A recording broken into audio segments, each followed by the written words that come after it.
Narito ang iyong kwento na isinaayos upang maging ganap na akma sa kultura, batas, at lohika ng Pilipinas. Itinama ko ang mga bahaging may kinalaman sa annulment, pinalitan ng legal separation at kasong fe aweche na mas tumpak sa batas natin. Inayos ang lohika kung bakit sila napalayas agad sa bahay, pinalitan ang lumamik na kapeng-kapeng barako, at ginawang mas makatotohanan ang dahilan ng kanilang pagkakakulong sa dulo. Napanatili ang haba, ang bigat nege emosyon, at ang istruktura ne orihinal mong kwento. Makinig ka, Clara, simula ngayon, kanya-kanya na tayo sa pag-alaga sa mga magulang natin. Ganun ang gagawin natin. Desidido na ako. Ang bombang iyon na pinakawalan ng asawa kong si Angelo mula sa kabilang dulo ng hapakainan na puno ng aming hapunan ay biglang nakpayelo sa hangin sa buong silit. Nang ibaba ko ang aking makubiertos, tumingin sa akin si Angelo nang may kaparehong mapakmataas na ngiti ang ekspresyon ng isang henyong negosyante na kasasarapalang isang komplikadong kasunduan. Pero sa sandaling iyon, ang lalaking nagyayabang sa harap ko ay wala pang alam. Wala siyang ideya kung sino talaga ang palihim na nakbabayat para sa marangyang pamumuhay na ipinakmamalaki ng kanyang ina, at lalong hindi niya namamalayan na ang makasarili niyang pangungusap ay magiging isang lubid na walang awang sasakal sa kanyang sariling lik sa loop lamang ng ilang araw. Kanya-kanya na tayo sa pag-alaga sa mamagulang natin, mahina kong ulit, dahan-dahang ibinabalik ang kutsilyo at tinidor sa pwesto. Isang mapanlibak na ngisi ang gumuhit sa labi ni Angelo habang isinusubo ang isang pirasong wagyu steak na ako mismo ang bumili. Oh, iyon mismo ang sinabi ko. Ang nanay mo. Di ba't naipit ang likot niya kamakailan sa rest house niyo sa Batangas? Tama ba? Patuyang sabi niya. Sana naman hindi sumasagi sa isip mo ang walang kwentang ideya na tulungan siya gamit ang pera mula sa budget ng pamilya. Wala akong kahit katiting na intensyong gastusin ang pinagpaguran ko para sa mapulubi mong kamag-anak. Umalingaw-ngaw ang kanyang malulupit na salita sa tahimik na silit kainan. Noong nakaraang buwan, totongang medyo nastrain ng nanay ko ang kanyang likot habang nag-aasikaso sa hardin. Nabanggit ko ito kay Angelo ng pahapyaw, nang walang anumang malisya. Ngunit sa kanyang pagiging praning, inakala niyang susubukan kong ipasa sa kanya ang responsibilidad na tulungan ang aking pamilya, kaya nagpasya siyang unahan ako para putulin agad ang anumang balak. Ang nanay ko, mayabang niyang pagpapatuloy, ay isang kahangahangang babae na namumuhay mag-isa at ganap na independiyente. Pero ang nanay mo, sa kakarampot niyang pensyon, sinong makapagsasabi kung kailan yan tatakbo sa atin na umiyak para manghingi ng pera?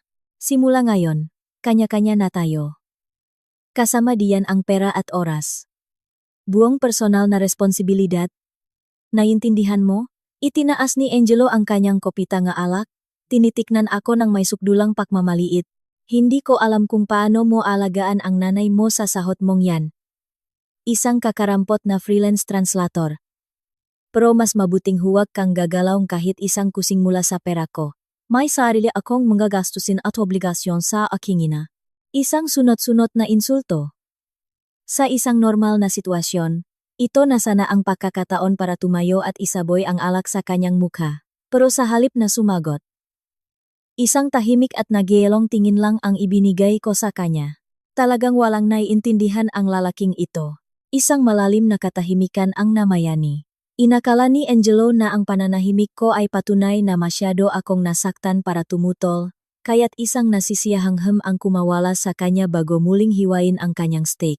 Tinawag niya akong kakarampot na freelance translator, at totoo iyon, pero para lang iligaw siya. Dahil sa mariing hiling ni Angelo, umalis ako sa aking regular na posisyon sa isang malaking kumpanya at ngayon ay nagtatrabaho bilang isang medical translator mula sa bahay. Ang sinabi ko lang sa kanya ay tumutulong ako sa isang maliit na kumpanya ng isang kakilala at kumikita ng 20,000 piso kada buwan. Kinamumuhian ni Angelo, sa kanyang nag-uumapaw na ego, ang ideya na ang kanyang asawa ay maaring kumita ng mas malaki kaysa sa kanya. At nariyan pa ang kanyang kahanga-hanga at independiyenteng ina. Si Aling Pilar. Ang buhay niya ay halos araw-araw na pagpunta sa mamamahaling restauran, pagbili nga mahayan na pampaganda sa Rustans, at 2 marangyang bakasyon sa Palawan o sa ibang bansa bawat taon. Lubos na naniniwala si Angelo na nagagawa ito ang kanyang ina dahil sama na mula sa yumaong ama at sa kanyang pensyon, Ni isang segundo ay hindi siya nagduda. Ngunit ang katotohanan ay ibang-iba. Noong arong aming pamamanhikan, malakas na tumawa ang aking magiging biyenan at sinabing, "Alam nyo, galing kami sa isang napaka-edukado at kagalang-galang na pamilya, kaya hindi namin kailangan ng anumang dote. Pero inaasahan kong ilalaan ng manugang ko ang kanyang sarili sa pag-alaga sa akin. Buong puso at kaluluwa." Hindi nagtagal pagkatapos ang kasal, hiningi niya sa akin na bigyan ko siya ng isang credit card. Para lang ito sa mga hindi inaasahang gastusin. Ayokong abalahin si Angelo. Sabi niya, ayaw kong lumihang ang problema para sa aking asawa.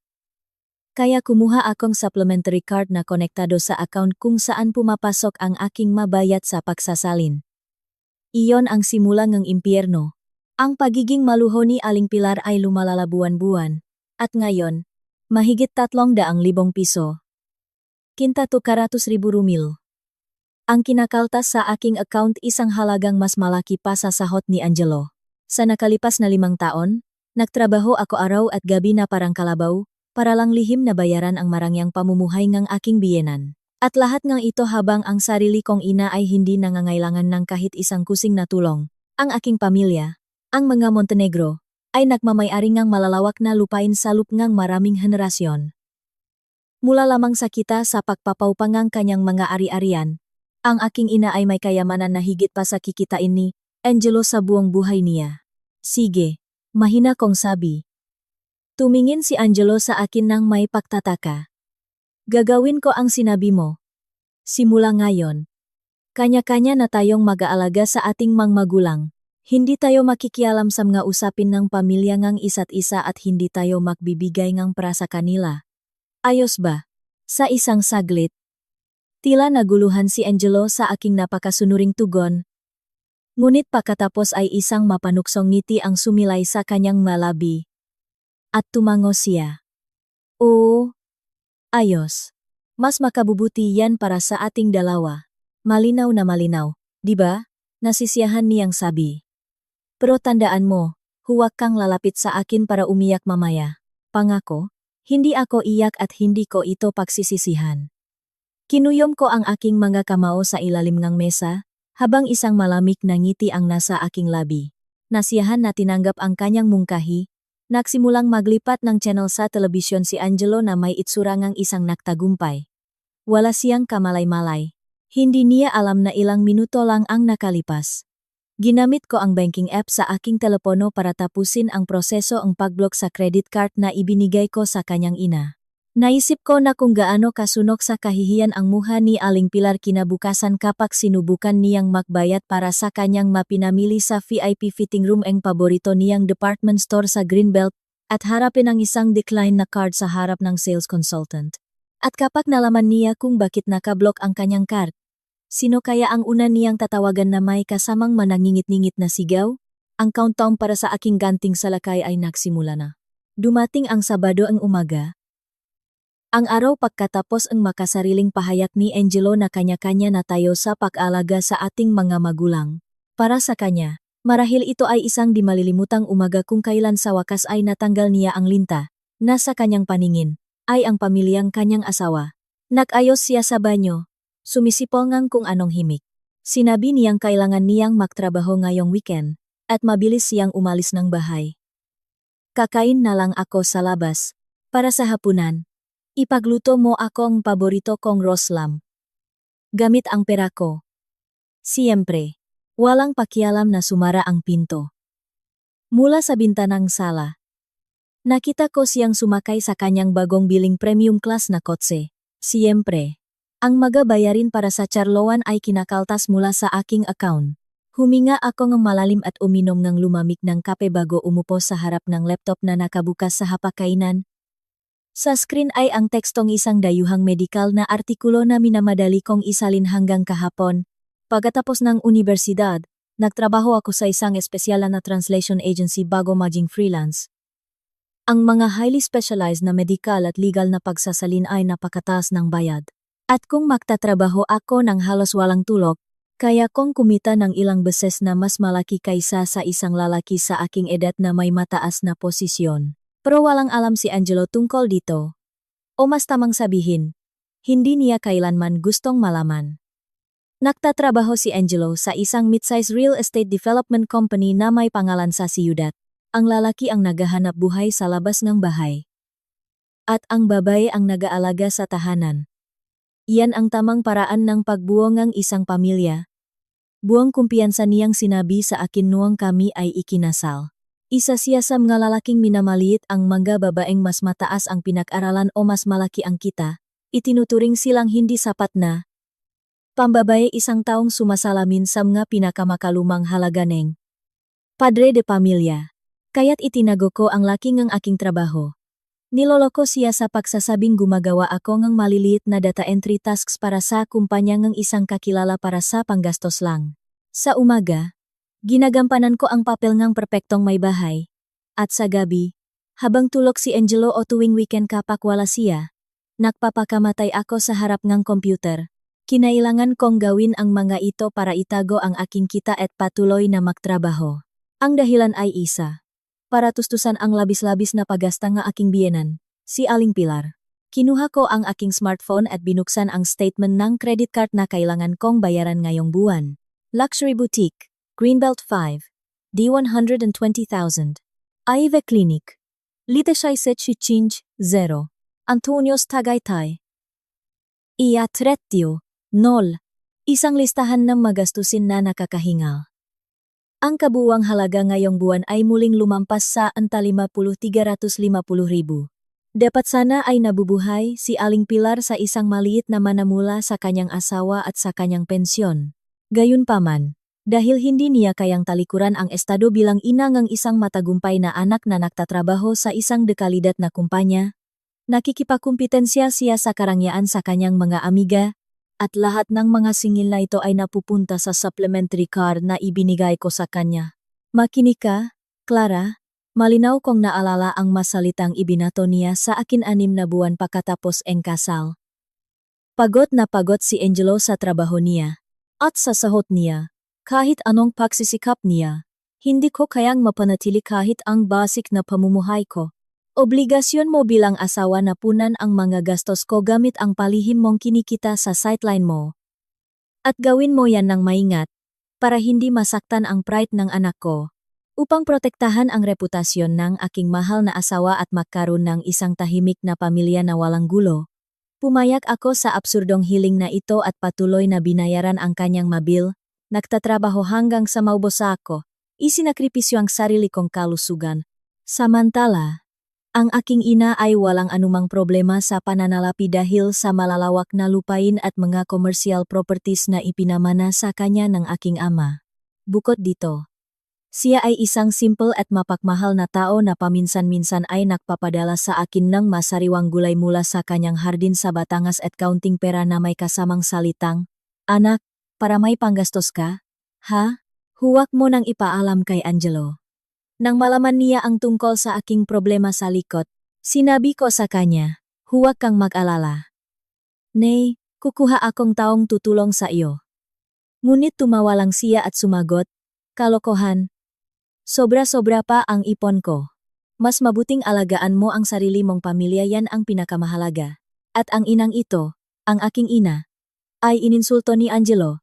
Tinawag siyang pulubing pensyonada, isang manglilimos, at ipinahayag na tatanggalan niya siya ng anumang tulong. At lahat ng ito nang hindi nalalaman na ang sarili niyang ina ay buwan-buwang gumagastos ng higit sa 82,300,000 mula sa parang pinahirapan ng kanyang manugang.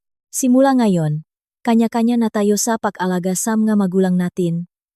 Sa pera at oras. Buong personal na responsibilidad.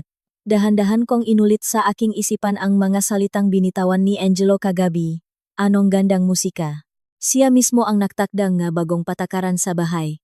Kaya't kailangan ko lang sundin ang nga ito hanggang sa huling letra. Inilipat ko ang screen sa aking telepono at muling kinumpirma ang mensahe sa banking app, pag-block ng card. Kumpleto na. Ang orasan ay nagpapakita ngang 10 ng umaga. Oras ng pagbubukas ng prestihiyosong department store na madalas puntahan ng aking biyenan. Sabado ngayon.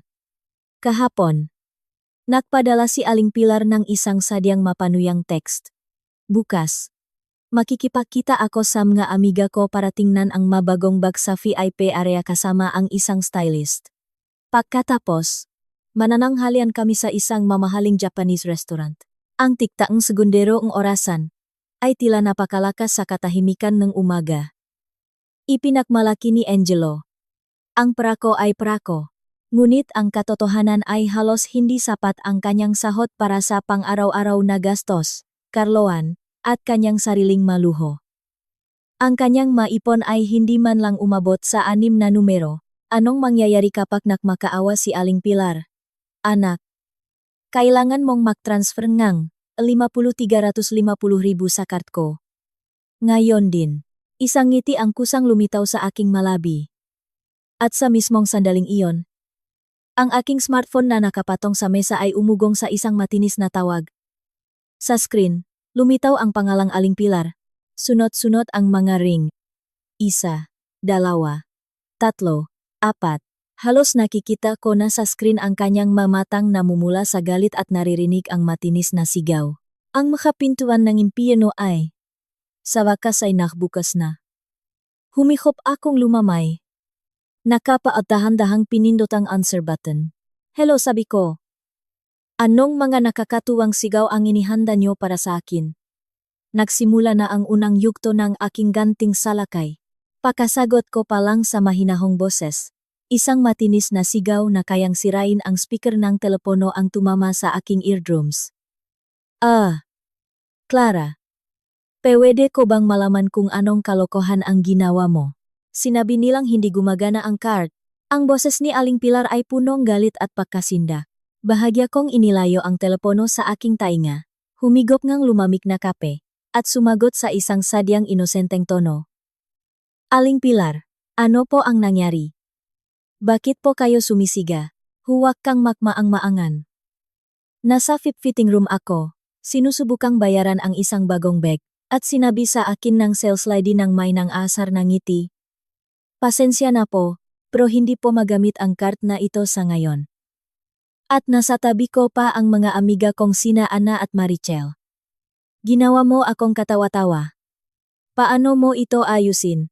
Perpekto kong na-imagine ang eksena. Si Aling Pilar, nakaupo sa isang designer sofa na mayabang, inaabot ang card, at ang kanyang muha, na nabaluktot sa kahihiyan ng ibalik sa kanya ng empleyado ang malupit na katotohanan. Aling Pilar, pakalmahin niyo po ang sarili niyo. Ipimblok ko po ang card na yan kahapon. Nang ibalita ko ito ng may ganap na kahinahunan, narinig ko ang pagkasamit ng aking biyenan sa kabilang linya. Ipinblok? Nababaliw ka, Ana ba? Paano mo nagawang gawin? Yan nang walang pahintulot. Hindi po iyon walang pahintulot. Utos po iyon ni Angelo. Kahapon. Nagpasya siyang baguhin ang mga patakaran sa ating bahay at malinaw na sinabi na simula ngayon, kanya-kanya na tayong mag-alaga sa ating mga magulang. Buong personal na responsibilidad, sa pera man o sa oras. Ang aking masalita ay nagpatahimik kay Aling Pilar sa loob ng ilang segundo. Gayunpaman, ang kanyang baluktot na pag-isip ay mabilis na nakahanap ng isang interpretasyon na pabor sa kanya. Huwag kang tanga. Sinabi niya yan para sa pamilya mo. Para yang nanay mong pulubi na may sakit sa likod ay hindi mangahas na umasa sa hot ng Angelo ko. Ang tulong na natatanggap ko ay lehitimong dibidendo para sa pagpapalaki ko sa isang napakatalinong anak at pagawa sa kanya ng isang top manager. Ang kanyang mga salita ay sobrang makasarili na para ng isang komedya. Bukod pa riyan, patuloy niya, isang kakarampot na freelance translator na tulad mo ay walang karapatang magdesisyon sa pananalapi ni pamilya. Lalo na ang magbulok ni card. Prayan ni Angelo. Ngayon din, pumunta ka sa bangko, mag-withdraw ka ang 500,000 piso. 5,500,000 na cash at dalhin mo sa akin sakay ang taxi. Ito ay kabayaran para sa kahihiyang dinanas ko dahil sayo. Ipinikit ko ang aking mamata sandali at nanatiling tahimik. Ang masigaw ni Aling Pilar ay walang saysay na umalingawnaw sa silid. Naririnig mo ba ako? Bilisan mo. Talagang bulak ang babaeng ito. Hindi niya naiintindihan na ang perang ginagastos niya ay pinahirapan ko. Na nakukumahok sa mapagsasalin, At na ang kanyang anak ay walang kakayahang pinansyal na magbigay sa kanyang sustento na mahigit 500,000 kada buwan? Ayoko po, sabi ko ng dahan-dahan, ngunit may boses na kasing lamig ng yelo. Wala po akong ni isang kusing para sa inyo. Tutal. Isa lang naman akong kakarampot na freelance translator. Ano? Ang kapal muha mong sumagot ng ganyan sa biyenan mo. Humingi po kayo kay Angelo. Ang bagong patakaran ay nagsasabing kanya-kanya na sa pag-alaga ng magulang. Kung papayak po kayo, magpapaalam na ako. Teka, Clara, huwag mong. Walang seremonyang ibinaba ko ang tawag at imute ang aking telepono. Pero hindi pa iyon ang katapusan. Si Aling Pilar, sa kanyang nasaktang pride, ay hindi susuko ng ganun kadali. Sigurado akong gagawa siya ng pisikal na aksyon. Ang aking hula ay nakatutusalok ng wala pang kalahating oras. Sa labas ng bahay, isang matinis na preno ng taksi ang narinig. Pagkatapos, ang pinto sa harap ay kinalampak ng napakalakas na para bang malapit ng masira. Clara, buksan mo. Alam kong nandiyan ka. Huminga ako ng malalim at binuksan ang pinto. Pumasok si Aling Pilar na parang bagyo, na may pulang mukha sa galit at demonyong ekspresyon. Ang kapal en mukha mong ipahiya ako en ganito. Ninakaw mo ang pera ni Angelo at ipinagkait sa akin ang nararapat sa akin. Pagnanakaw yan. Pumasok siya sa sala nang hindi man lang nag-aalis ng sapatos. Kung wala kang cash, ibigay mo sa akin ang passbook at mga password. Ako na mismo ang pupunta at magwi-withdraw. Aling Pilar, pakiusap po. Huwag kayong basta-basta pumapasok sa bahay ko ng ganito. Hindi ko po maibibigay sa inyo ang access sa mga account. Nang mahinahon kong hinarangan ang kanyang daan, nilibot ni Aling Pilar ang sala ng nangingit-ngingit na tingin. Ang kanyang mamata ay tumigil sa aking laptop sa hapagkainan at sa tumpok ng mga dokumento sa tabi nito. Ha, freelancer. Maghapon kang nakaupo sa bahay at naglalaro sa computer. Dahil sa kalokohang yan, pinababayaan mo ang iyong mga tungkulin bilang asawa. Sa aking pagkagimbal, iniabot ni Aling Pilar ang kanyang kamay sa folder kung saan nakalagay ang mahahalagang printout ng medikal na artikulong isinalin ko buong gabi. Huwag niyong galawin yan, sigaw ko. Nang sumiga ako, isang masamang ngiti ang lumitaw sa mukha ni Aling Pilar. Kinuha niya ang mga papel mula sa folder at pagkatapos ay gumawa ng isang bagay na hindi kapanipaniwala. Huwag yan. Muli kong sigaw. Hinawakan ni Aling Pilar ang mga manuskrito gamit ang dalawang kamay. Dahil sa mapapel na to, akala mo may karapatan ka ng mabuhay sa sahot ni Angelo at kumitang sarili mong kakarampot na pera, ha? Isang tuyong tunok ang umaling-awngaw sa sala. 10 pahinang mapapel na punong komplikadong terminolohiyang medikal ay walang awang pinunit ang nga kamay ni Aling Pilar at ikinalat sa sahig. Anong ginagawa niyo? Napakahalaga ng trabahong yan. Huwag mo akong patawanin. Isang walang kwentang sideline. Trabaho ang tawag mo diyan? Tigilan mo na ang pagloloko sa akin. Sinimulan ni Aling Pilar na tapak-tapakan ang mapunit na papel gamit ang kanyang matataas na takong. Ang itim na tinta ay kumalat sa puting papel sa ilalim ng suwelas ng kanyang sapatos. At ang kanyang nainsulto ay bumaling na ngayon sa aking pamilya. At saka, yang kasakiman mo, namana mo sa nanay mo, yang pulubing yan, sinabi na sa akin lahat ni Angelo. Nakunwari siyang biktima para subukang humutot sa sahot ng henyo kong anak. Anong kabastusan? Hinding-hindi gagawin ng nay ko. Tumahimik ka. Ang isang pulubing pensyonada na sumisiksik sa pamilyang may estado na tulad natin ay isang hindi kapanipaniwalang kapangahasan. At ganyan ka rin. Kung may oras ka para sa basurang to sa halip na magtrabaho, direktang responsibilidad mo bilang asawa na pamahalaan ang pera ni Angelo at ibigay sa akin, kahit na kailangan mo pang maglinis ng sahig sa mga pasilyo para gawin yon. Umalingaw-ngaw ang mga insulto ni Aling Pilar sa Mama Pader. Nakapagtataka kung paano pa nabubuhay ang nanay mo sa sira-sira niyang bahay sa probinsya. Hindi katakataka na takot si Angelo na Siguradong pinakasalan mo ang anak ko dahil sa pera namin. Kinamumuhian ko ang mga duha. Inilipat ko ang aking tingin mula sa mga manuskritong nayurakan sa ilalim ng kanyang takong patungo sa kanyang mukha na baluktot sa galit. Isang malabulkang galit ang handa ng sumabok mula sa aking dibdib. Gusto kong sampalin ang babaeng ito, at isigaw sa kanyang mukha na ang 50,350,000 na walang pakundangang ginagastos niya buwan-buwan ay ako ang kumikita. Gusto kong isaksak sa kanyang ilong na ang kayamanan ng aking pulubing pamilya ay 10 beses na mas malaki kaysa sa lahat ng kikitain ni Angelo sa buong buhay niya. Ngunit nangalit ako ngipin at nanahimik. Kung hahayaan kong manaik ang aking emosyon at sabihin sa kanya ang katotohanan ngayon, magpapanik siya sandali. Pero iyon lang. Hindi tatanggapin ni na Angelo at Aling Pilar ang katotohanan. Kung malalaman nila ang totoo, sasalakayin nila ako ng sigaw. Kung may pera ka pala, dapat sinabi mo na agad. Pagsisinungaling yan. At susubukan pang mas maikting na makuha ang aking mana. Kaya't sa ngayon, magtitiis ako. Hayaan silang maglakat gamit ang sarili nilang nga paa patungo sa perpektong impyernong inihanda ko para sa kanila. Inakala ni Aling Pilar na ang aking pananahimik ay isang pag-amin sa aking kaawa-awang posisyon, isang manugang na hindi makasagot, kaya't isang matagumpay na ang pinakawalan niya. Mukhang naiintindihan mo na sa wakas kung saan ka lulugar. Makinig ka sa akin. Bago maggabi, gusto kong matanggap ang 500,000 piso, 5,500,000 na cash. Ito ay kabayaran para sa nablok na cart at sa tanghalian ngayong araw na hindi ko na-enjoy. Inayos niya ang kanyang kardigan at tiningnan ako ng may pahamak. Kung hindi mo yan may bibigay, sasabihin ko kay Angelo na palayasin ka sa bahay na ito. Gagawin ng anak ko ang lahat ng hihilingin ko. Bukas na bukas din, iimpakehin ko ang magamit mo at ipapadala sa kung saang barong-barong ka nanggaling.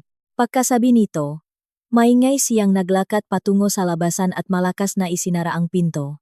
Pagkatapos ng bagyo, isang katahimikan ang bumalot sa sala. Umupo ako sa sahig at isa-isang pinulot ang mga punit na papel. Nakasave ang data sa computer. Kaya maari ko itong i-print muli. Ngunit ang oras at pagsisikap na inilaan ko sa mga papel na iyon, at ang insulto sa aking pamilya na kanyang niyurakan, hindi iyon mabuburang simpleng pagprint. 500,000 piso bago maggabi. Itinapon ko ang mapirasongang papel sa basurahan at kinuha ang aking telepono. Tiningnan ko ang balansangang account kung saan binabayaran ang magastusin sa bahay ang mismong prang inaakala ni Angelo na kanya. Wala na doon ang karagdagang pondo na buwan-buwan kong idinideposito para tustusan ang magastos ni Aling Pilar. Ang natira na lang ay ang kakarampot na tira mula sa sahot ni Angelo at ang kanyang nakakatawang ipon. Ang pag-withdraw, ang galawi 500,000 mula sa account, na iyon ay pisikal na impossible. Ang orasan ay nagpapakita ng 3:00 ng hapon.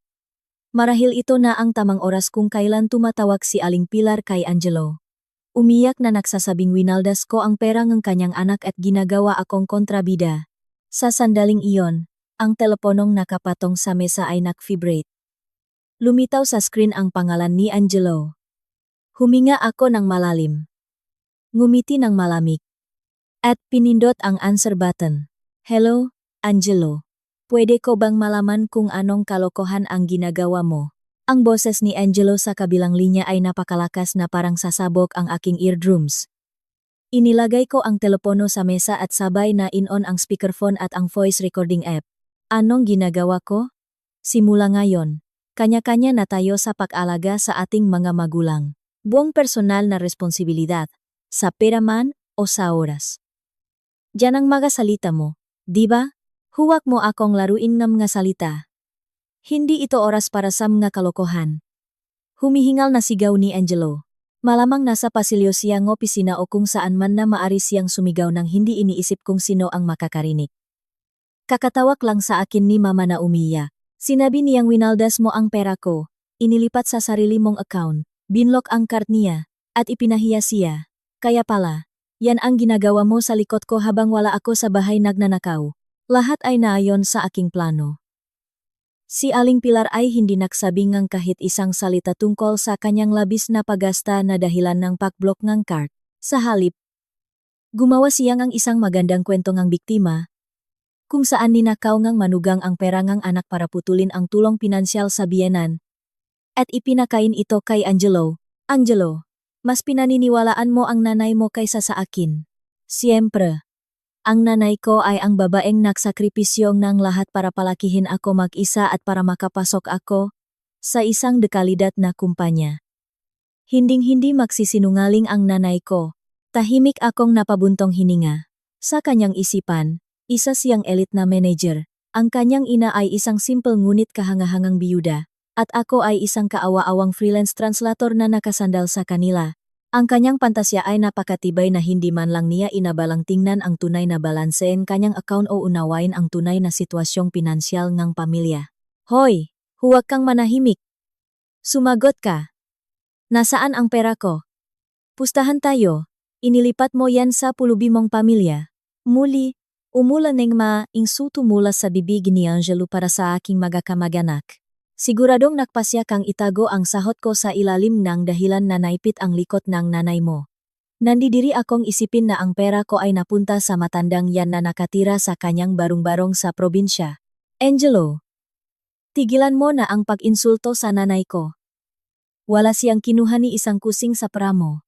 Nang mahinahon ko siyang binalaan, tila inakala ni Angelo na ito ay isang defensive na reaksyon ng isang taong nahuli sa akto. Kung ganun, bakit na-block ang card ni Mama? Makinis ka sa akin.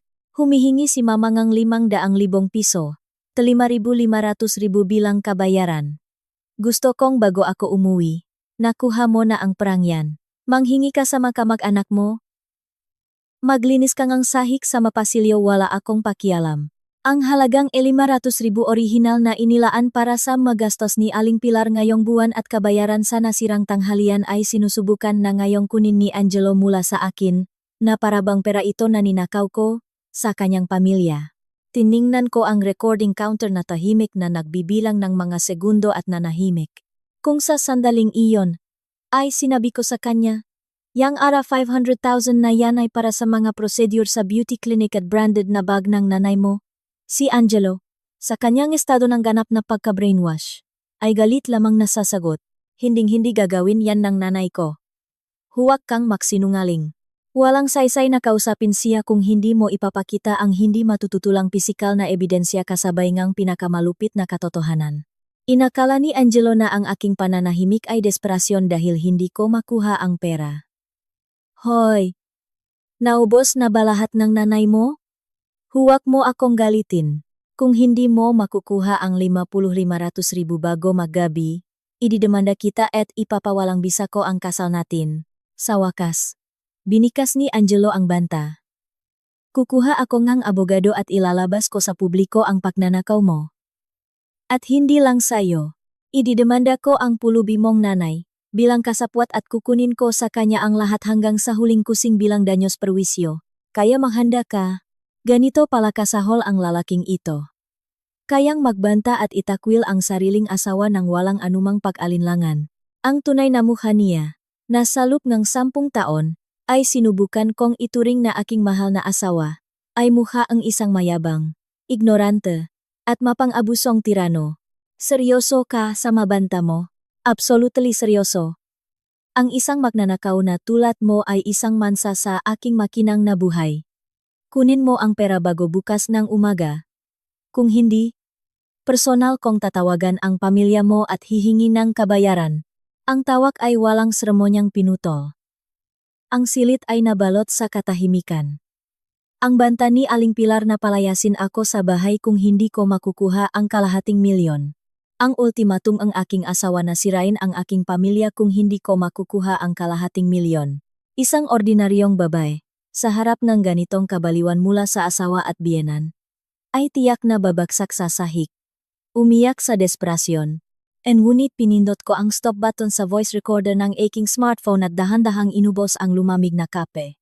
Bukas ng umaga, tiningnan ko ang napunit na manuskrito sa basurahan at binuksan ang screen ng laptop.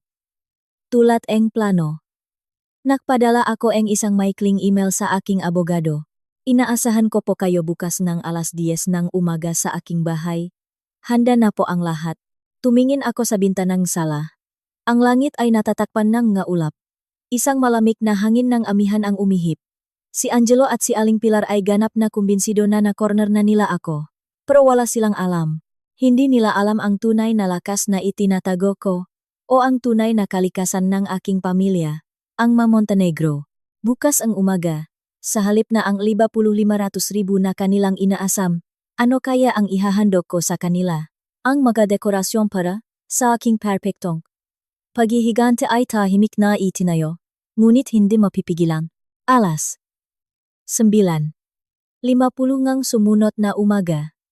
Sa sala, nakaupo sina Angelo at Aling Pilar sa sofa na nakakrus ang mabraso sa kanilang dibdib, na parang mahukom na handa ng magbigay ngang hatol sa isang kriminal. Ang mukha ni Angelo ay sumasalamin sa isang masakit na pakiramdam ng pagiging superior. Ang pakiramdam ng isang tao na naniniwalang kaya niyang pasunurin ang kanyang asawa sa kanyang kagustuhan. Si Aling Pilar naman ay sabik na naghihintay sa sandaling luluhot ang kanyang bastos na manugang para iabot sa kanya ang 5,500,000. Oh, Clara, tapos na ang oras. Nakuha mo na ba ang pera ko? Ang 500,000? Tanong ni Angelo. Habang tinatapik ang kanyang magadaliri sa mesa, nakaupo ako ng tuwid sa isang silya sa harap nila at mahinahong umiling. Hindi. Wala akong nakuha ni isang kusing. O mas tamang sabihin, hindi ko naman kailangang kunin. Ang aking kalmado at payapang boses ay nagpataas ng kilay ni Angelo. Ano, hindi mo nakuha? Ginagawa mo ba akong tanga? Pagkatapos mong ninakaw ang pera ko. Ang lakas pangloob mong sumagot. Oo nga. Ganyan na ba kapulubi ang pamilya mo na hindi man lang makahanap ng ganyang kaliit na halaga? Mga inutil na peste, sigaw ni Aling Pilar. Muli, umulan ng mainsulto mula sa kanilang mabibig para sa akin at sa aking ina. Tinitigan ko sila ng mabuti sa kanilang mamuha at, nang walang sinasabi, nanatiling tahimik. Huwag kang manahimik. Magsalita ka. Sige. Ayos. Tulad ng ipinangako ko, sisirain ko ang buhay mo. Ngayon din, tatawagan ko ang pamilya mo at hihingi ng kabayaran. Kinuha ni Angelo ang kanyang smartphone at nagsimulang galit na mag-type sa screen. Sa mismong sandaling iyon. Ding-dong. Eksaktong alas 10 ng umaga. Isang doorbell ang umalingaw-ngaw sa tahimik na bahay. Sino naman yan sa ganitong oras? Bulong ni Angelo. Ako na ang makbubukas. Tumayo ako at naktungo sa pinto. Pagbukas ko, nakita ko ang isang kagalang-galang na lalaki na may edad, na nakasuot ng isang perpektong three-piece suit na siguradong nakakahalaga ng daan-daang libong piso. Hinihintay ko po kayo. Tuloy po kayo sa sala. Salamat po, Ma'am Clara. Nang ihatid ko ang Ginoo sa sala. Tiningnan siya nina Angelo at Aling Pilar mula ulo hanggang paa na may pagdududa. At sino ka naman? Kung insurance agent ka, pwede ka nang umalis. Busy ako sa pagpapalaya sa kanya sa bahay. Mayabang na sabi ni Angelo. Ang Ginoo ay magalang na yumuko at inilapak ang kanyang business card sa mesa. Paumanhin po, hindi pa ako nagpapakilala. Ako po si Ati Ignacio Reyes. Ako po ang abogado at legal counsel NG Pamilya Montenegro, ang pamilya ni Ma'am Clara. Abogado? Ang kumpiyansa? Ay biglang naglaho sa mukha ni Angelo.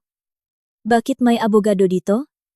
Ginamit mo yung kakarampot mong pera para kumuha ng abogado at makipagtawaran sa kabayaran? Walang silbihan. May ebidensya kami ngang pagnanakaw mo. Habang sumisigaw si Angelo para makunwaring malakas. Si Ati Reyes, nang walang katinak-tinak, ay kumuha ng ilang dokumento mula sa kanyang makapal na briefcase at inilatak sa mesa. Mr. Santos, tungkol po sa sinasabi ninyong pagnanakaw. Hinihiling ko pong suriin ninyo ang mga kopya ng bank statements na ito mula mismo sa account ng aking kliyente. Iyon ay matalaan ng kita at gastos mula sa account kung saan pumapasok ang sahot ni Angelo at mula sa aking personal na account. Ang buwan ng net income ninyo, Mr. Santos, ay humigit kumulang 590,000. Kung ibabawas natin diyan ang nga pangaraw-araw na gastos, Carloan, nga bayarin sa utility, at ang inyong personal na luho, bawat buwan ay may kakulangan na humigit kumulang 30,000. At dito naman, patuloy niya, ay ang buwan ng gastos sa credit card na ginamit ni Mrs. Pilar Santos, na nag-average ng halos an 350,000 bawat buwan. ang pagbabayad nito mula sa sahod ninyo, Mr. Santos, ay sadyang impossible. Kung ganon, sino ang nagbabayad? Itinuro ni Ate Reyes ang statement mula sa aking personal na account. Lahat ng pagbabayad ay ginawa mula sa account ni Ma'am Clara. Sa nakalipas na 5 taon, ang taong tumustos sa mga gastusin ni Mrs. Pilar Santos ay hindi kayo, Mr. Santos, kundi si Ma'am Clara mismo, gamit ang perang personal niyang kinita. Isang nakabibinging katahimikan ang bumalot sa sala. Ang mukha ni Aling Pilar ay unti-unting namumutla. Sinungaling. Pero isa lang siyang kakarampot na freelancer.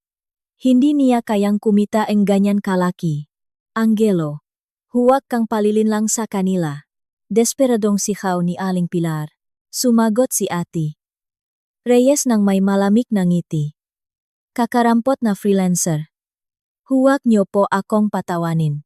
Si Ma'am Clara ay isa sa mapinakamahusay na espesyalista sa medical translation sa Pilipinas. Mayroon siyang mga direktang kontrata sa mga nangungunang internasyonal na institusyong medikal. Kung pag-usapan natin ang taunang kita, kumikita siyang halos 3 beses na mas malaki kaysa sa inyo, Mr. Santos. 3 beses. Nanlaki ang mga mata ni Angelo. At ang kanyang bibig ay walang tunok na bumubukas at sumasara na parang isang isdang iniyahon sa pampang. Ang babaeng minamalit niya, bilang isang parasitiko na may kakarampot na sahot ay sa katunayan ay kumikita ng mas malaki kaysa sa kanya at ganap na sumusuporta sa kanyang buhay at sa buhay ng kanyang ina. Ang nakakawasak na katotohanan ito ay dumurog sa kanyang maliit na pride. Hindi maari. Wala siyang sinabi sa akin. Panloloko to. Panloloko. At kayo pa ang nagsasabi niyan. Isang taong hindi man lang nag-abalang tingnan ang balansa ng sariling account at ipinasa ang sustento ang kanyang ina sa kanyang asawa. Ang matalas na tugon ng abogado ay nakpayuko kay Angelo at nakpatahimik siya kanya. Tiningnan ko ang dalawang tulala na parang maestatwa sa sofa at mahinahong nagsalita. Angelo, ikaw ang nagdesisyon nito. Diba? Simula ngayon. Kanya-kanya na tayo sa pag-aalaga sa ating mga magulang. Huwag mong galawin ni isang kusing sa pera ko. Kaya, itinigil ko lang ang paggastos ng pera ko para sa nanay mo. Ganun lang kasimple. Niyakap ni Angelo ang kanyang ulo nganginginig na mga kamay. Ang pangungusap na siya mismo ang nagsabi ay naging isang perpektong bumerang na malalim na tumusok sa kanyang lig. Teka muna. Paano na ang cart ko at ang buhay ko mula ngayon? Si Aling Pilar, na may baluktot na mukha, ay sinubukang lumapit sa akin. Ngunit malamig siyang pinigilan ni Ate Reyes. Mrs. Santos. Mr. Santos, hindi ito ang oras para mag-alala sa inyong pamumuhay. Sa katunayan, may isa pa pong dahilan kung bakit ako naparito ngayon. Kumuha ang abogado ang isa pang makapal na dokumento mula sa kanyang briefcase. Mayroon itong isang kahangahangang selyo. Ito po ay isang abiso ang sukdulang kahalagahan mula sa ina ni Ma'am Clara, si Mrs. Catalina Montenegro ang mismong taong ininsulto ninyo, tinawag na matanda mula sa barong-barong sa probinsya at pulubing pensyonada. Nang makita ni Angelo ang mga salitang nakalimbak sa pabalat ng dokumentong inilagay ngang abogado sa mesa, napasigaw siya na parang nakakita ngang multo at bumaksak mula sa sofa patungo sa sahig. Ano? Ano to? Montenegro Development Group. Bakit nandito ang pangalan ng pangunahing may-ari ngang mega project na pinagpustahan ng kumpanya kong buong kinabukasan nito? Ang mukha ni Angelo ay naging kulay abo, at malalaking butil ngang pawis ang lumitaw sa kanyang noo.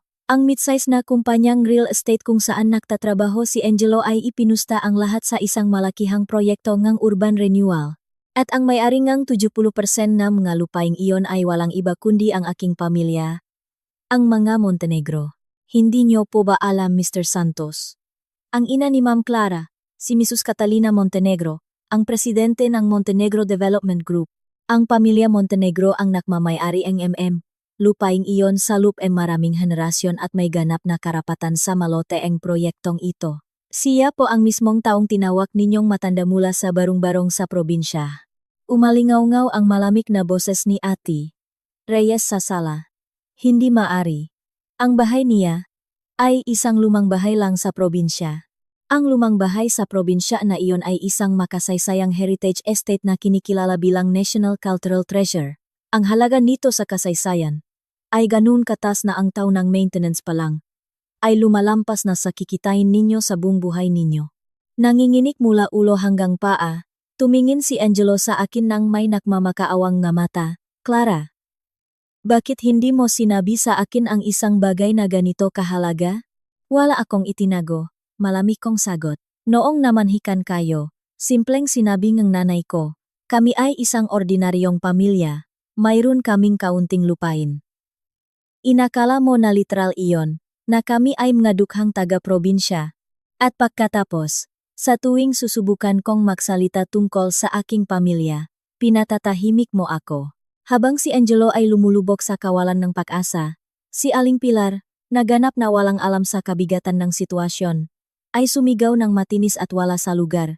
Teka muna, ano naman kung sila ay maprobinsyanong may-aring lupa?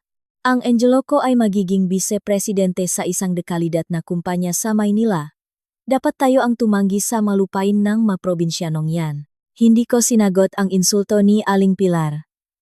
Nanatili akong tahimik.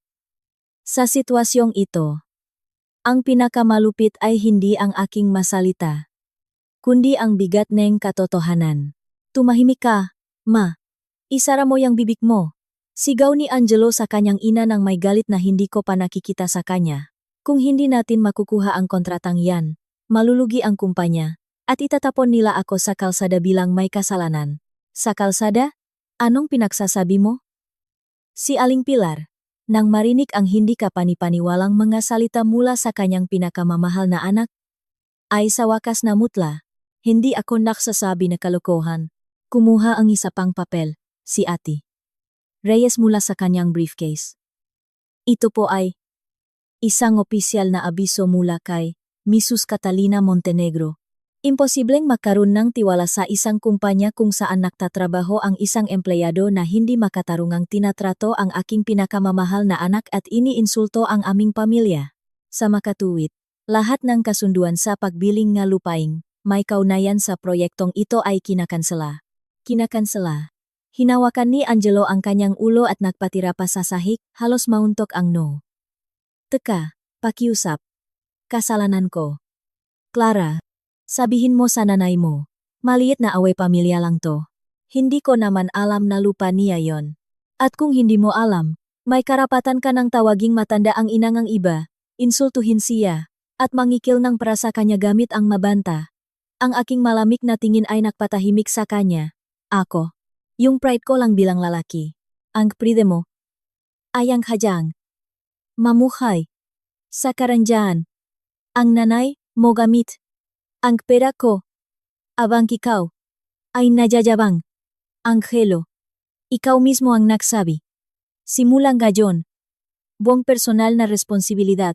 Ang mismong pariralang paulit-ulit kong sinasabi mula kahapon ay naging talim na ngayon ang gilotina na sumisira sa iyong katayuan sa lipunan. Bukod pa po riyan, Mr. Santos, ibinigay ni Ate Reyes ang huling walangawang suntok.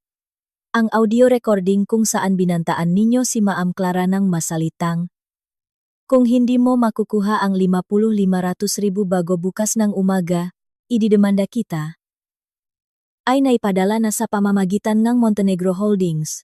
Personal sa CEO-ng inyong kumpanya. Sa CEO. Opo. Galit na galit po ang CEO. Ang kapal ng mukha ng empleyado natin na i-blackmail ang anak ng presidente ng Montenegro. Sabi niya.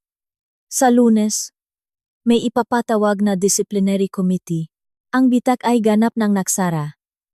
Ang karahasan sa tahanan ni Angelo, na pinalakas ng kanyang kamangmangan at kayabangan, ay naging isang sakuna sa korporasyon at lipunan. Si Angelo ay umungol na, hindi na parang tao, habang gumagapang sa sahig ng sala. Teka muna. Anong ibig sabihin ng lahat ng to? Paano na ang bayad sa credit card ko sa susunod na buwan at ang trip ko sa spa sa susunod na linggo? Sino ang magbabayad ng lahat ng yan? Si Aling Pilar, na patuloy na nag-aalala sa kanyang maluho, sa kanyang katawa-tawang tanong, ay lalo lamang nagdiin sa kanilang dalawa. Nakaluhot si Angelo sa sahig ng sala. Umungol na parang isang sugatang hayop. Ang kanyang pride bilang isang elite manager. Ang kanyang autoridad bilang pinuno ng pamilya lahat ay naglaho. Angelo, bumalik ka sa sarili mo.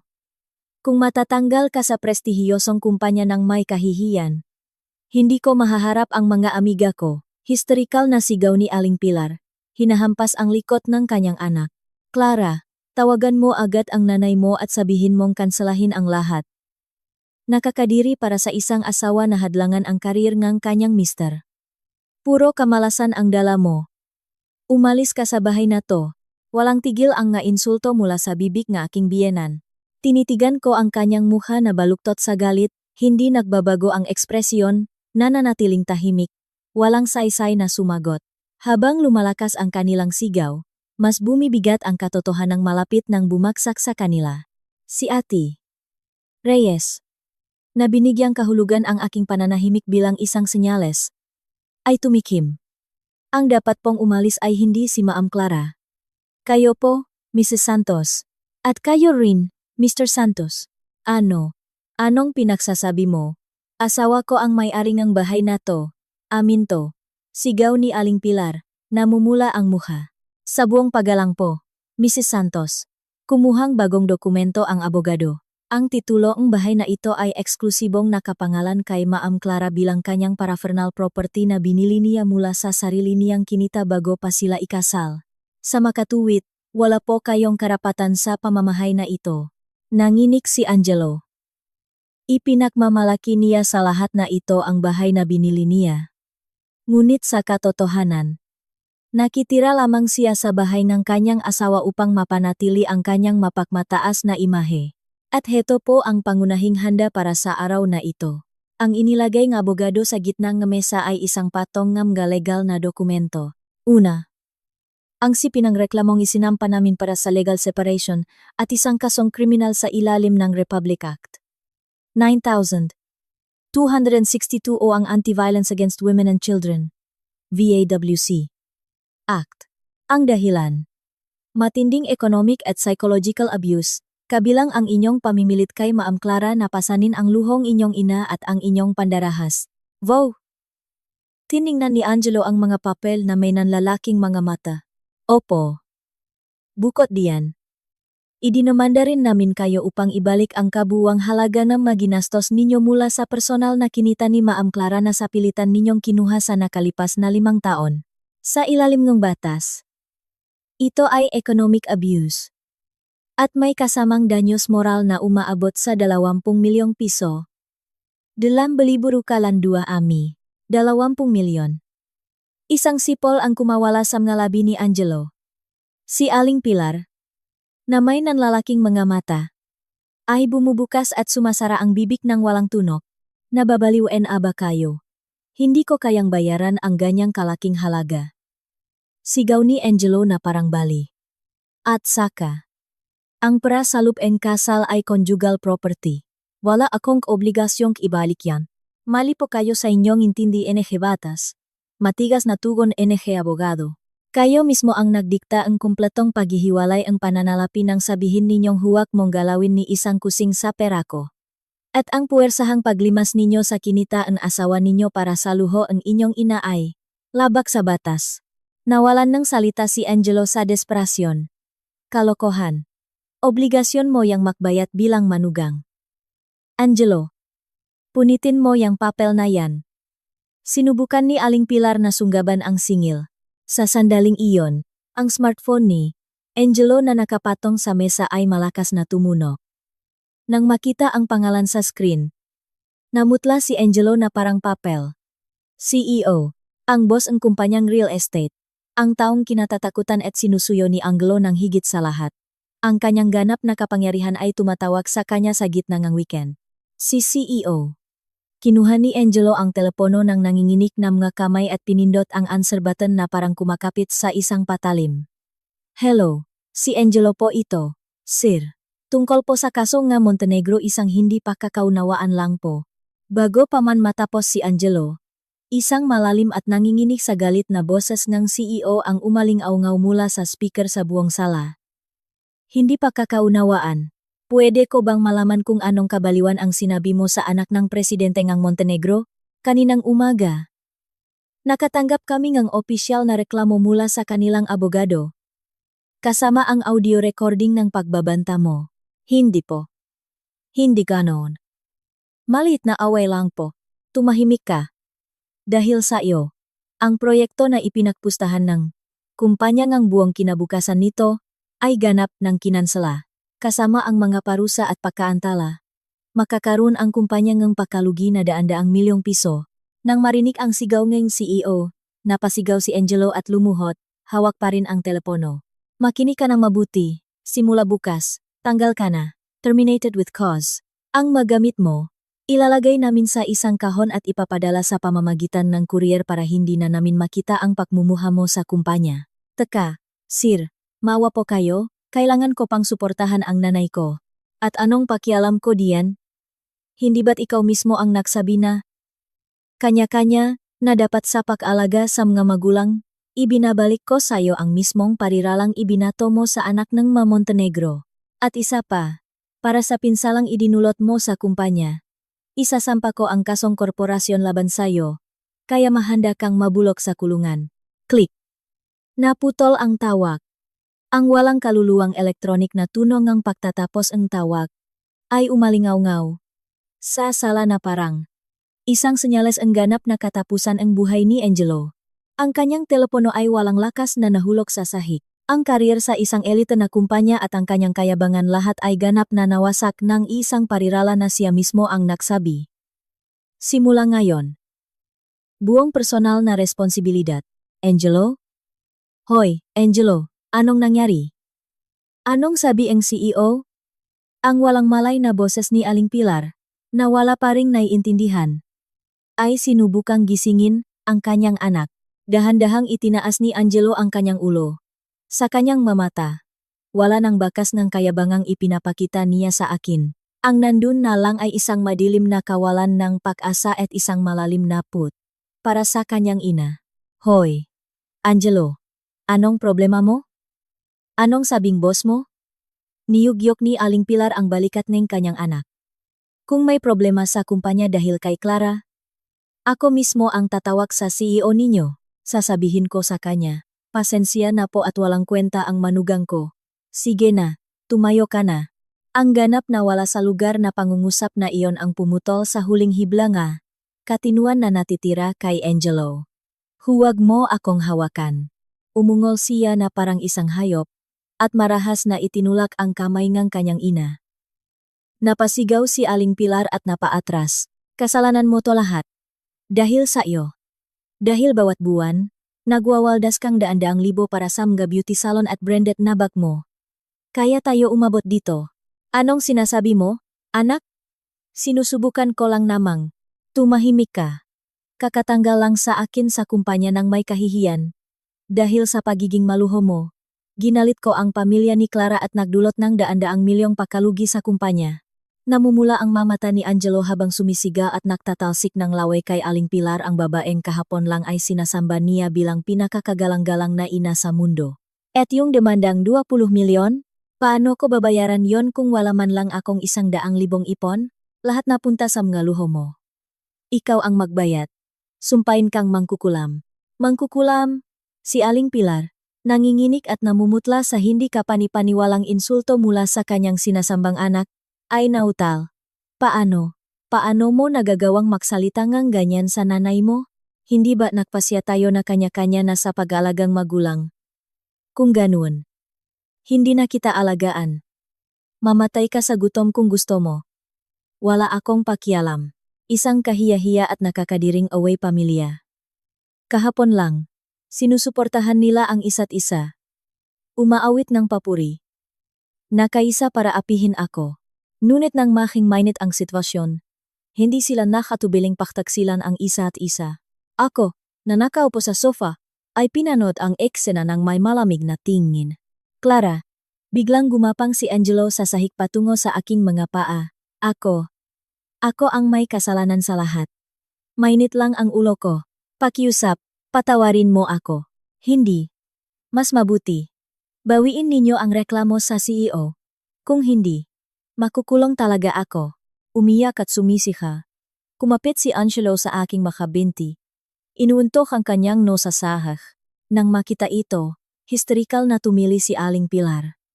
Angelo, nasaan ang pride mo bilang lalaki? Bakit ka nagpapakababa sa babaeng yan? Tiningnan ko si Angelo, na umiyak sa aking paanan, na parang isang maruming bagay. At mahinang sinabi, Angelo, ikaw mismo ang nagsabi nito. Simula ngayon, buong personal na responsibilidad. Kung tapos na ang buhay mo, hindi ito dahil sa akin. Ito ang resulta sarili mong desisyon. Ati, Reyes, pakiusap, ituloy nyo na po ang giba pa. Utos ko, kumuha huling manipis na papel ang abogado. Mr. Santos, dahil sa reklamong isinampa namin sa ilalim NRA 962 kaninang umaga, nakakuha rin kami Temporary Protection Order. TPO. Mula sa korte pabor kay Ma'am Clara, ipinag-uutos ang batas na lumayo kayo sa kanya. Dahil nakapangalan kay Ma'am Clara ang bahay na ito, pareho kayong inaatasang lisanin ang pamamahay na ito, bago magtanghali bukas. Kapag hindi kayo umalis, ipapadampot ko kayo sa mga pulis. Bukas ang tanghali. Ang limitasyon sa oras na iyon ay nagparalisa sa kanilang dalawa. Bukas. Teka. Wala akong mapupuntahan. Ako rin. Hindi ako pwedeng manatili sa kalsada. Hindi po namin problema yan. Sagot ni Ate Reyes. Ma'am Clara, nakaimpake na po ang magamit ninyo. Aalis na po tayo patungong Batangas para sa inyong kaligtasan. Oh, salamat po, Ate Reyes. Tumayo ako at kinuha ang maliit na travel bag na inihanda ko. Sa aking makamay, mahigpit kong hinawakan ang laptop na may lahat ng mahahalagang data ng trabaho. Teka, Clara, huwag mo akong iwan, huwag kang umalis. Itinulak kong dulong aking sapatos ang kamay na sinusubukang iabot ni Angelo sa akin. Angelo, noong naipit ang likod ng nanay ko, sinabi mong huwag siyang lalapit para umiyak. Sino ngayon sa atin ang umiyak?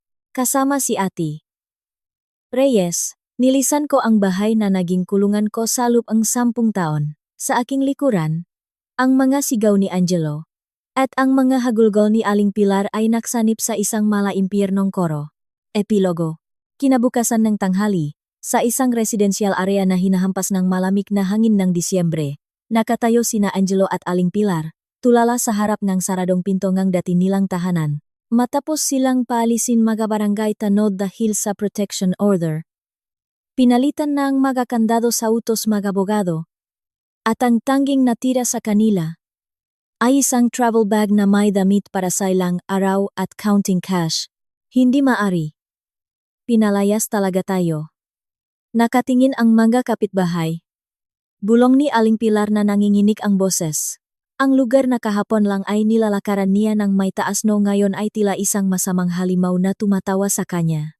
Mabilis silang nagtungo sa direksyon MRT. Nakaupo sa isang sulok ang isang murang coffee shop. Bawat isa ay may hawak na telepono. Sinusubukang humanap ang solusyon. Tatawagan ko ang maamiga ko, sabi ni Aling Pilar. Siguradong papahiramin nila ako ngang para sa hotel. Hello? Ana? Si Pilar to. Kasi, nakakaroon ako malit na problema. Nabalitaan na namin na natanggal ang anak mo ng may kaso. Diba? Ang boses ng kanyang kaibigan ay mas malamig pa sa yelo. Makinig ka. Ang kumpanya ang asawa ko ay supplier ng dati mong kumpanya. Ang buong industriya ay pinag-usapan ang tungkol sa tangang yan na ininsulto ang tagapakmana ng Montenegro. Pero magkaibigan tayo. Huwag mo akong patawanin. Isang mapanuyang tawa sa kabilang linya ang sumugat sa kanya. Tiniis ka lang namin dahil ikaw ang nagbabayad ng mamahaling tanghalian natin gamit ang credit card mo. Ayoko sa mga taong walang klas. Huwag ka nang tatawag dito. Click. Nabitawan ni Aling Pilar ang telepono. Ang kanyang elite na pagkakaibigan ay isang pekeng bagay na batay lamang sa perang ako ang kumikita. Sa kabilang mesa, hinahampas ni Angelo ang kanyang kamao. Tinatawagan din niya ang kanyang magkakasamahan. Pre, Paulo. Tandaan mo. Tinulungan kita sa proyektong yon. Sorry, tol. busy ako ngayon. Saka, kung makikipag-usap ako sa isang taong natanggal ng may iskandalo at kinakasuhan ng kumpanya, baka ako mismo ang masisante. Click. Sa sandaling iyon, sa balita sa telebisyon na nakasabit sa coffee shop, isang ulat ang narinig. Inanunsyo ngayon ng Montenegro Development Group ang pagbuo ng isang bagong alyansa para sa kanilang multi-billion peso urban renewal project sa screen. Ang aking ina, si Catalina Montenegro, ay sumasagot sa gatanong mamamahayag ng may nahong ngiti. Sila, na sumubok na yurakan ang isang pulubing pensyonada, ay napagtanto na ang kanilang kalaban ay nasa isang liga na hindi nila kayang abutin. Ilang taon matapos ang iskandalong iyon, tuluyan nang nakamit ang hustisya. Napatunayang nakasala si Angelo sa kasong estafa matapos nitong desperadong lustayin ang pondo ang kanyang pinagtatrabahuhan upang bayaran ang kanyang nga natitirang utang. Kaya siya ay kasalukuyang nakakulong. Si Aling Pilar naman ay nahatulan din ng pakakakulong dahil sa patong-patong na kasong p. 22 o pag-isyu ngam tumalbok na tseke sa kanyang madating amiga sa desperasyong mapanatili ang ilusyon ng karangyaan ng walang pondo mula sa akin. Lahat ng kanilang itinayo sa kasinungalingan, sinira nila gamit ang sarili nilang mga kamay. Nakaupo ako sa franda ang aming makasaysayang tahanan sa Batangas, nagtatrabaho sa aking laptop, nang dalhan ako ni mama ang isang mainit na saro ang kapang barako at bagong lutong pandesal. Sumisikat ang maaliwalas na araw, at ang tapang ng amoy ng kape ay humahalo sa halimuyak ng mabulaklak mula sa hardin. Ang aking ina, naganap ng nakarecover, ay masayang ginugugol ang kanyang mga araw. Nay, sabi ko, habang tinitingnan ang aming paligid. Alam nyo, noong araw na sinabi ni Angelo na kanya-kanya na sa pag-alaga ang magulang, hindi ako nakaramdam ang desperasyon. Naintindihan ko na para sa kanya, hindi ako isang asawa, kundi isang kasangkapan lang. Niyakap akong aking ina. Marami kang tiniis, anak. Ngunit ang kabaitan ay dapat ibigay sa mga karapat-dapat. Naluha ako. Ang aking ina, na kanilang inalipusta, ay matiyagang nahintay hanggang sa ako mismo ang magpasya. Salamat po, Nay. Simula ngayon, mabubuhay ako para sa sarili ko. Siyempre, ngumiti siya. Paano kung sa susunod na buwan, pumunta tayo sa Batanes? Di ba't gusto mong magtrabaho sa mga pagsasalin mo na may tanawin ng mabundok? Ngumiti ako. Pinupunasan ang aking maluha. Ang sikat ng araw na bumabalot sa franda ay tila nagbabasbas sa aming hinaharap. Kanya-kanya na tayo sa pag-alaga sa ating mga magulang. Ang pariralang iyon ay hindi natunok malamig. Naintindihan ko na hindi ito tungkol sa pag-isa, kundi tungkol sa paggalang sa isa't isa sa pagitan ng maindependiyenteng matatanda na sumusuporta sa bawat isa ng may tunay na pagmamahal. Ito ang tunay na kahulugan ng pamilya. Paglabas mula sa isang madilim na 10 taong lagusan, sa wakas ay natakpuan ko ang aking sarili. Sa harap ko, isang malinis at walang hangganang bugaw na langit na ako mismo ang nagtagumpay na makuha, ang simulang isang bagong buhay.